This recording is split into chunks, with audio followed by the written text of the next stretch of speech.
Yeah. Morning, everyone. Can everyone hear okay? Yeah, lovely.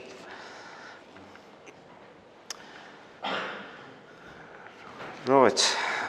Jess and I are hopefully going to share our experience of introducing the chargeable garden waste for you today, focusing on what went well and what didn't. So if anybody is thinking of introducing the scheme, hopefully that'll be of some benefit for you. So to begin with, we'll just give you some context about what started our journey into a chargeable scheme, and then Jess will pick up the system changes, the IT changes that had to be made, the payment options and the types we considered, and then the pros and cons of direct debits, which is a nemesis for most people and their systems. So hopefully, again, that will help. So like most councils, our need to charge was driven by finance. We're one of 7 districts in Leicestershire, a 2-tier authority with the county council being the disposal authority. And in 2015, the disposal authority cancelled the recycling credits for compostable waste, which left a budget deficit of 350,000.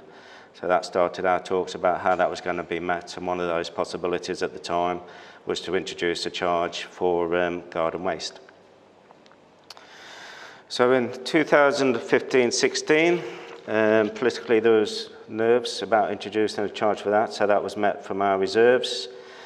October 15, when we're looking at estimates for 2016, there was still no decision made, and by February 16, when council were due to meet to set the budget, there was still uncertainty right up to that point whether the charge would be introduced, again due to political concerns. So the decision was made to go ahead, which left the service with 6 weeks, so quite a short timescale to introduce that. So as you can imagine, I think about lived to tell the tale. We're here today. So things that will help you, if we could turn back time, things that we'd do again. I'll ignore the first 4 for now because we're going to come on to that in the next slides. So vehicles, similar to Airwash, as you've heard, I think they've managed to reduce 1 vehicle. I would advise not to rush into doing that. Your colleagues in finance will have a nice smile on the face when they're thinking more money and less vehicles, less staff. With the price that we pitched at, we had high demand and we got 76% take up and lost only about 1,900 tonnes. So just bear that one in mind. Bin stickers are a must. Am I saying the right things, John? So yes, bin stickers are a must, certainly in rural councils. You're going to have terrace properties, you're going to have cul-de-sacs, and even with the telematic system that we've introduced subsequently, the crews cannot determine which bin belongs to which house. And believe me, you will have as many complaints for emptying bins without stickers as you do generally about the service as well, because residents are quite precious about that. Longer lead time as long as you can. We had a very short window. I'll let Jess take you through the detail of the systems challenges, and that was a key issue to get the systems ready on time. Again, with Airwash multi-service project team, absolute must. The contact centre customer services team, as soon as this was announced, were very nervous about handling the amount of calls. Both online take-up and telephone calls went up massively, as you'd expect with the introduction of new service. You need to plan for that. Finance need to be involved for the financial systems, which brings us nicely on to the last one, which is to have a systems officer. So sometimes when you have a project, you ask the ICT for a brief, and what you always get back is not always what you asked for.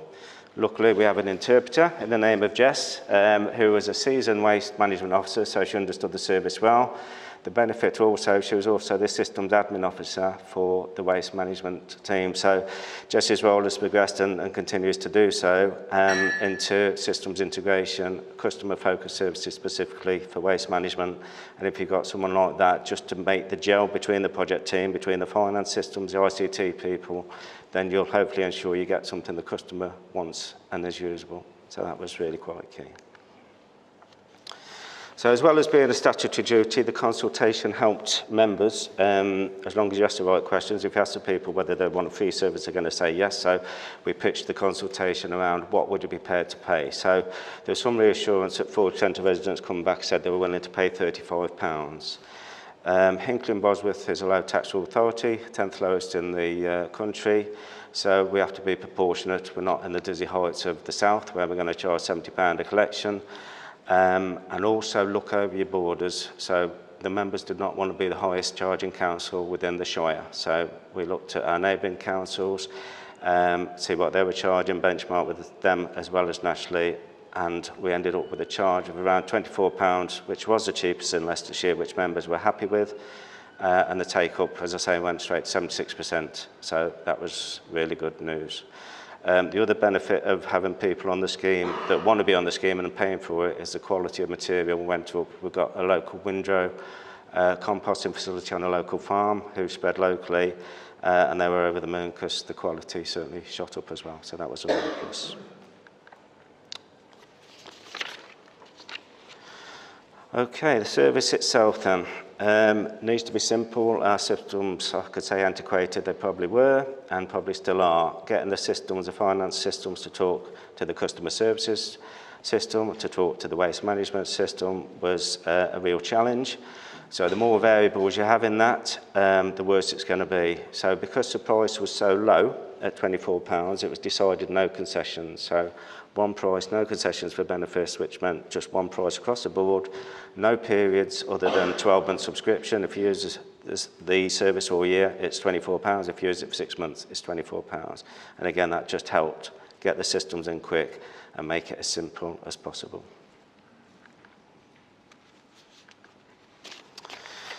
I won't go through these individually, but similar again to Airwash, the usual suspects are council tax fly reaches every household. The other ones I won't go through because we've already mentioned most of those through Airwash. Preempting your complaints and formal complaints was really useful. We scripted every possible complaint we could imagine that we were going to get and had scripts for the contact centre and the waste officers as well for the more complex complaints.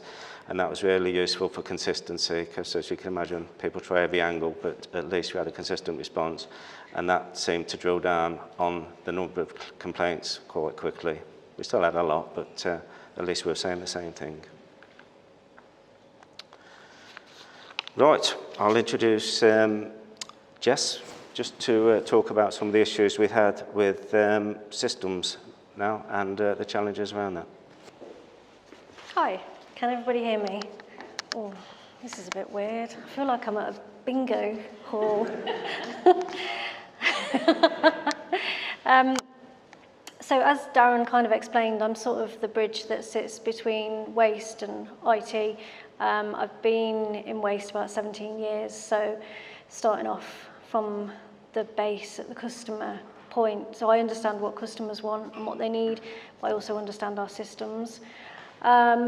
In waste, we use Capsidox, the uniform system, which if anybody is used to it, you'll know that it doesn't talk to anybody or like any other system at all. And our finance system is Capita, which our initial problems were obviously that the two would not talk to each other. We have a very good guy in our contracted IT team who was able to write us a lot of coding to get between the two. When we first started out, we had an online form. The resident would complete that to say that they wanted to subscribe. That would integrate into our uniform system and tell us that the resident wanted to subscribe to the service. What it couldn't do was take the payment before that point of integration. So we had a massive problem whereby the resident moved on to the second step of the form, which was the payment, but we'd already been notified that they wanted to subscribe. We went a long time with that system before we could find a way to put the two together. Initially, we thought it was going to be really easy because both systems would send us an email and we could just match up the addresses in the email to make sure the resident had actually followed through and paid in the second stage. But with the amount of people that we had subscribing, those emails were miles away from each other. We couldn't find them. So there was a risk that somebody could say they wanted the service and then not follow through and make the payment. We did eventually work with a guy from IT who managed to put a patch together and create just one form where both things would happen at the same time, but that was a really difficult place to get to. The systems did not want to talk to each other, and we're just really lucky that we had somebody in IT that was able to do it. So I would say first and foremost, these systems other than the operational issues, your systems may be your biggest barrier to making sure that this works. We also had issues with online capacity because we had obviously thousands and thousands of people going online to subscribe. We didn't expect that take-up or the speed at which they did it, so our online systems did struggle. We had times when they crashed. We had to extend licenses for various pieces of software. There was a lot going on, and because we only had 6 weeks to bring this in, it was all quite unknown that that was going to happen. So we were constantly having to redesign things and change the way to keep up with what the residents were trying to do. We did have a huge reliance on key staff. So as I said, the guy in IT and myself, we were really the two that were kind of working it through and trying to put it together. We started off just with card payments. I guess that's where everybody starts. But when you come around to renewal time and you've got 32,000 people needing to make another card payment for a service, it's really quite a lot of traffic that's going through your authority. We do have a lot that goes online, so there's less impact on the contact centre, but still that is a lot of people. And we knew quite early on that we wanted to get to direct debit, even though we didn't quite know how to do it. We sent out paper direct debit mandates with the first set of stickers, which obviously thousands of people completed.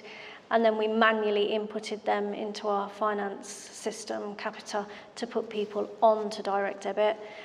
It was a massive undertaking, and we had a lot of extra staff in to facilitate that, because there's just no way of doing like an automatic renewal with card payments.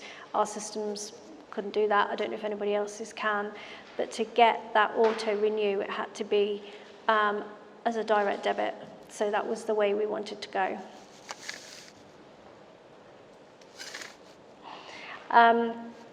What I would say is the pros of direct debit is obviously you only have to set it up once and then it rolls on every year, and we found really good ways to manage that, both with PermiServe for the permits themselves and with our in-cab system that we've introduced in the last few years. So more or less everything that we do now is automated and quite streamlined and simple, and that comes from having I think we've got about 22,000 people on direct debit.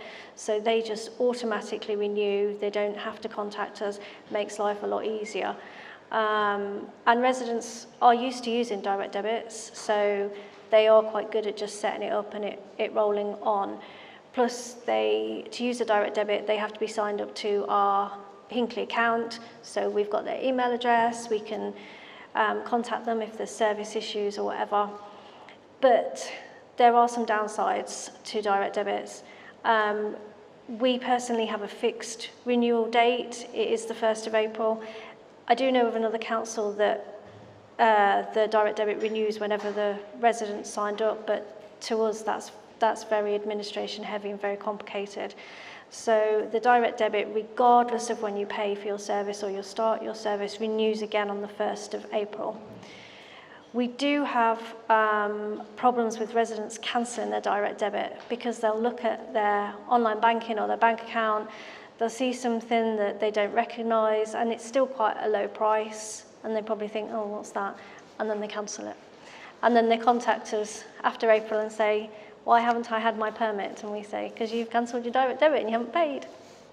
But that does happen quite a lot. We also have some issues where people, if they move out of the borough or move within the borough, forget that they've got the direct debit set up for the brown bin. We can end up sending a permit out to a property that they no longer live at. We have a lot of instances where people will tell council tax where they've moved to, but that information is not currently shared with waste management. We are trying to get to that point, but obviously there's GDPR to get around and various things. So residents do sometimes tell one department and it doesn't work its way back to us. We try to remind them on websites, if you're moving or leaving, remember if you've got a garden bin, you need to tell the waste department. We initially sent permits out before we collected the direct debits. Of course, that can result in people getting the permit and cancelling the direct debit, and then you're chasing debt. Not ideal, so we have changed that around now. We take the direct debits first and post the permits out after for the people that have actually made the payment, where we know the payment has gone through successfully. We have also just changed, you can set up direct debits online with us, but again, when it's set up, it may be up to about 6 weeks before that direct debit is actually taken, and the permit may have gone out before then. So we have changed that to be an initial card payment, which then turns into a direct debit for the following year. And again, that's all automated. So yeah, I think that's kind of the overview of the systems. Okay, thanks, Jess. So we looked at some of the things that may help you to do, but some of the things that we wouldn't do again. Certainly wouldn't post out stickers. That first year, back in 2016, there wasn't a facility. We did that in-house, and staff were taking stickers home, and the kids were posting them at night for us. So luckily there's a facility available now, print and pack service. Wouldn't implement before systems are ready. We had a time barrier to do that, but would say take your time and get the systems right. Just as highlighted, a lot of issues that we had to wade through, and that took time, and we had to evolve that rather than having it right at entry point. And don't underestimate the amount of staff just to kick it off. So we tooled up the contact centre, and even now each renewal we bring in staff into the contact centre through that renewal period, because we know the hits go up. So that's an ongoing resource that you need. And how many people cancel the direct debits in error? Just as highlighted on that as well. There's now an online facility that we've got so people can check. It still happens every year, and it still takes a lot of resource for staff to try and pull that together between the finance staff and our systems in waste as well. So 4 key points which will hopefully help for a focus. So where we started from and where we are now, 2016 we did have a good take-up, mainly due to the price entry point being low at 76%. We've maintained that, as you see in January, around 78%, and we're holding that now for this renewal that we've just gone through this year. At January it was £37.50, that price went up in April to £42.50, so still a relatively low charge from where we've started from. Again, tonnage overall has varied or not gone down below 2,000 tonnes, taking account it's seasonal, and we've had some warm summers in the last few years. We're still doing 8,000 to 9,000 tonnes, whereas before we're doing 10,000 or 11,000 tonnes pre-charge. And as I said earlier, that was a key point. Quality went right up, so that was a good news story for the local site. All right, thanks very much. That brings us to the end.